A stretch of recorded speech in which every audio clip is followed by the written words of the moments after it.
Welcome to crime confessions. ఒకప్పుడు గ్రామంలో పెత్తందారులు పోకడలు నచ్చకో లేదా బడుగు బలహీన వర్గాలకి ఏదో చేయాలనే తపనతో కొంతమంది అడవి బాట పడతారు. అడవిలోకి వెళ్ళి ఎండనక వాననక చలనక రాత్రనక పగలనక నిత్యం పీపుల్స్ కోసం పోరాటం చేసేవారు. వాళ్ళు చేసిన పోరాటాల ఫలితమే ఆ చుట్టుపక్కల గ్రామాల్లో ప్రభుత్వం దిగి వచ్చి అక్కడ అభివృద్ధి కార్యక్రమాలు చేపట్టింది. కానీ కొంతకాలం తర్వాత అక్కడ పార్టీ విధానం నచ్చకు లేదా అనారోగ్య సమస్యలతోనో లేదా వ్యక్తిగత కారణాలతోనో లేదా అక్కడ కూడా కొంతమంది వ్యక్తుల యొక్క పోకడలు నచ్చకో తిరిగి జనజీవన స్రవంతులు కలుస్తున్న వారిని పరిచయం చేసే ఈ కార్యక్రమంలో ఈ వారం మన గెస్ట్ కృష్ణ అలియాస్ జలంధర్ రెడ్డి. అయితే జలంధర్ రెడ్డి గారి ఇంటర్వ్యూకి వెళ్లే ముందుగా ఇటీవల అడవిలో చనిపోయిన ప్రజల బిడ్డ బడుగు బలహీన వర్గాల కోసం నిత్యం పోరాటం చేసి ముఖ్యంగా ఆదివాసి గుండెల్లో చిరస్థాయిగా నిలిచిపోయిన సాకేత్ అలియాస్ పంతులు గారు అలియాస్ అక్కిరాజ్ హరగోపాల్ గారు మృతికి శ్రద్ధాంజలి. ఆయన నిత్యం ప్రజల గుండెల్లో కనపడుతుంటారు, వినబడుతుంటారు. చరిత్ర ఉండే వరకు ఆయన ఆదివాసీల గుండెల్లో చిరస్థాయిగా ఉంటారు. ఎంతోమంది పోలీస్ ఆఫీసర్లు, కొన్ని రాష్ట్ర ప్రభుత్వాలు ఆయనకి మీద రివార్డులు ప్రకటించినా ఆయనకి చంపాలని ఎన్కౌంటర్ చేయాలని చాలా తహతహలాడినా ఆయన ఎన్కౌంటర్ చేసి ప్రమోషన్లు పొందాలని ఎంతమంది భావించినా ఆయన తిరిగి ఎక్కడ దొరకకుండా ఎన్నో ఎన్కౌంటర్లు తప్పించుకొని ఆయన ఆ ప్రజల మధ్యన ఏ ప్రజల కోసం పోరాటం చేశారో ఆ ప్రజల మధ్యనే తన ప్రాణాలని వదిలి ప్రజల గుండెల్లో చిరస్థాయికి నిలిచిపోయారు. అటువంటి మహోన్నత వ్యక్తి ఈరోజు మన ముందు లేకపోవడం కూడా ఒక విధంగా బాధాకరం. అయితే ఇక అసలు విషయానికి వస్తే కృష్ణ అలియాస్ జలంధర్ రెడ్డి మెదక్ జిల్లాలో ఒక చిన్న కుగ్రామంలో పుట్టిన జలంధర్ రెడ్డి అలియాస్ కృష్ణ అడవి బాట ఎందుకు పట్టాల్సి వచ్చింది, అడవిలోకి వెళ్ళిన తర్వాత అతను పీపుల్స్ కోసం ఎలాంటి పోరాటం చేశారు, తిరిగి ఎందుకు ఆయన జనజీవన స్రవంతులో కలవాల్సి వచ్చింది అనే విషయాల్ని కృష్ణ అడిగి తెలుసుకుందాం. కృష్ణ నమస్తే. అలియాస్ జలంధర్ రెడ్డి గారు. కృష్ణ గారు, ముందుగా మనం రామకృష్ణ గారు చనిపోవడం అనేది ఒక చాలా పార్టీకి పెద్ద లోటు. ముఖ్యంగా ఆదివాసుల గుండెల్లో ఆయన స్థిరస్థాయిగా ఉండిపోతారు. వాళ్ళకి ఆ లోటుని తీర్చలేమన్నది మీరు కానీ నేను కానీ ఆ భావజాలం ఉన్న వ్యక్తులు ఎవరైనా సరే కానీ ప్రభుత్వం కూడా అంగీకరించే పరిస్థితి కనిపిస్తుంది. అటువంటి వ్యక్తి ఈ మధ్యంగా మనం కోల్పోవడం అనేది బాధాకర విషయం. అయితే జలంధర్ రెడ్డి గారు అనే వ్యక్తి ఎందుకు అడుగుబాటు పట్టాల్సి వచ్చింది? ఒక చిన్న గ్రామం భూంపల్లి అనే ఒక గ్రామంలో పుట్టిన జలంధర్ రెడ్డి సాధారణంగా అడుగుబాటు పట్టే వాళ్ళందరూ కూడా బడుగు బలహీన వర్గాలు, షెడ్యూల్ తెగల వాళ్ళు వెళ్తుంటే ఒక అగ్రవర్ణాల పుట్టిన జలంధర్ రెడ్డి ఎందుకు అడుగుబాటు పట్టారు? మీరు అడుగుబాటు పట్టే సమయానికి భూంపల్లిలో ఉన్న పరిస్థితి ఏ విధంగా ఉంది? వెళ్ళిన తర్వాత అక్కడున్న పరిస్థితులు ఏంటి? మీరు ఉన్నప్పుడు నల్లమలలో అవ్వచ్చు, ఏఓబి అవ్వచ్చు, దండకార్యాల్లో పీపుల్స్ కోసం ఎలాంటి కార్యక్రమాలు చేపట్టారు? ఈ ప్రశ్నలకు సమాధానం చెప్పే ముందు ఒకసారి జలంధర్ రెడ్డి గారి కుటుంబ నేపథ్యం చెప్పండి. నేను మాట్లాడే ముందు ఒక రకంగా నేను విప్లవోద్యమం నుంచి బయటకు వచ్చాను. నేను ఏ లక్ష్యం కోసం అయితే పోయినో ఆ లక్ష్యాన్ని పూర్తి చేయడము అనేటువంటిది అవుతుందా కాదా, నేను పాటలు ఉన్నప్పుడు చనిపోవడమా లేదా పక్కన పెడితే అది చివరి వరకు కొనసాగించకుండా మధ్యలోనే నేను వచ్చేసాను. అది నా వ్యక్తిగత స్వార్థం. అట్లాంటి మనిషిని విప్లవోద్యమంలో నేల కొరిగినటువంటి అమరులకి నివాళులు సంబంధించినటువంటిది చెప్పేటువంటి అర్హత ఉన్నా లేకపోయినా ఒకసారి వాళ్ళ కమిట్మెంట్కి, అంకిత భావానికి, వాళ్ళ త్యాగానికి, ముఖ్యంగా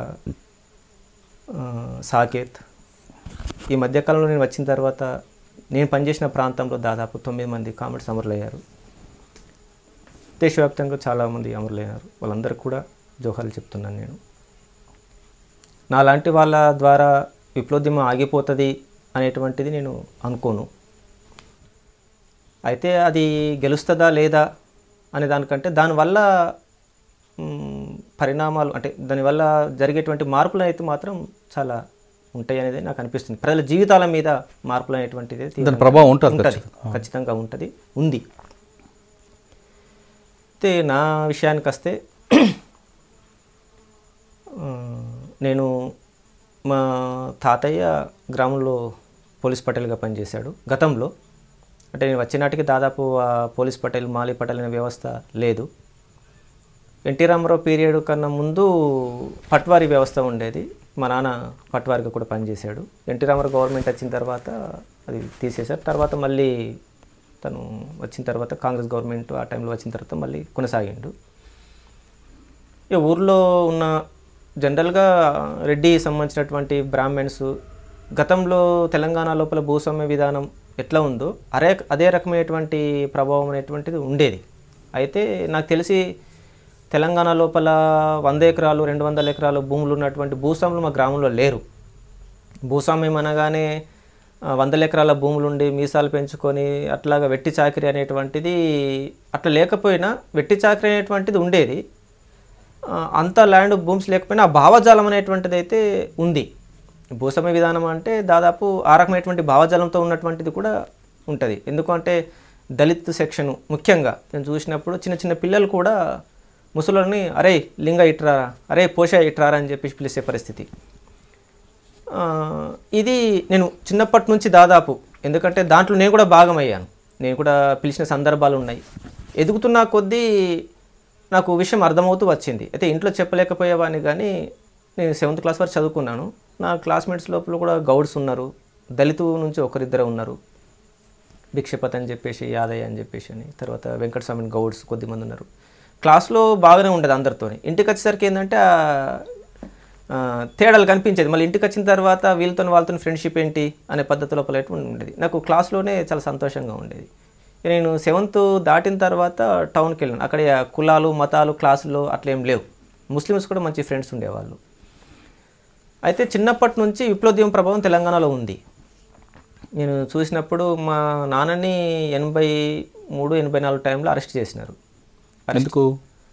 మా పొలం దగ్గర ఉన్నారు అనేటువంటి దానికంటే అప్పుడు మూమెంట్ పెద్ద స్థాయిలో ఉధృత స్థాయిలో కొనసాగుతుంది. మా పొలం దగ్గర బావి దగ్గర ఉన్నారని చెప్పేసి అని అనుమానంతో పట్టుకెళ్ళి మాయం చేశారు. మాయం చేయడం అంటే దాదాపు కొన్ని రోజులు అడ్రస్ లేదు, కరెంట్ షాక్స్ ఇవన్నీ పెట్టారు. దాదాపు తన లైఫ్ స్పైల్ అయినట్టు. అక్కడ నుంచి దాదాపు చాలా ఇప్పటికీ తను ఇబ్బందికరంగానే ఉంటుంది.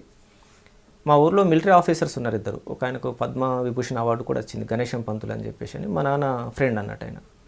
ఆ సందర్భంగా హాలిడేస్కి ఆయన వచ్చినప్పుడు ఆయన మధ్యలో దూరి డిపార్ట్మెంట్ వాళ్ళతో మాట్లాడి తను మళ్ళీ ఆచూకి కనిపెట్టేసి అలాంటి వ్యక్తి కాదు తను అని చెప్పేసి అని అట్లాగా ఉండడంతో ఒక 2 months తర్వాత నువ్వు బయటకు వచ్చి ఆరోగ్యం దెబ్బతిన్నది. ఇవన్నీ ప్రభావాలు చిన్నప్పటి నుంచి నా మీద ఉన్నాయి. అంటే పార్టీ చిన్నప్పుడు డౌట్ వచ్చేది, నక్సలైట్లని, ఎర్ర జెండా అని, రాడికల్ అని, ఇవన్నీ ఏంటిది అనేటువంటిది ఉండేది. తర్వాత జీతగాల పోరాటాలు, ముఖ్యంగా నాకు బాగా గుర్తున్నటువంటి జీతగాల పోరాటాలు, పనులు బంద్ పెట్టడం అనేటువంటిది, ఇవన్నీ విప్లవోద్యమ ప్రభావం ఉంది. ఇది పెరుగుతూ నేను సిద్దిపేటకు వెళ్ళిన తర్వాత చదువుకుంటప్పుడు కూడా ఇక్కడ మూమెంటు పెద్ద స్థాయిలోనే కొనసాగుతూ వచ్చింది. చనిపోవడాలు ఇవన్నీ కూడా ఉంటూ వచ్చాయి. మేము ఆడుకున్నప్పుడు మా ఊరు నుంచి కుమారస్వామి అని చెప్పేసి జనశక్తులు చనిపోయాడు. తను పాండ్య అనే పేరుతో ఉండే. తను మేము ఆడుకునేటప్పుడు రావడము, పాలిటిక్స్ చర్చించడము, ఇవన్నీ చెప్పేవాడు. అవి ఉన్నది, కానీ విప్లవోద్యమం వైపు టర్న్ కావాలన్నటువంటి ఆలోచన నాకు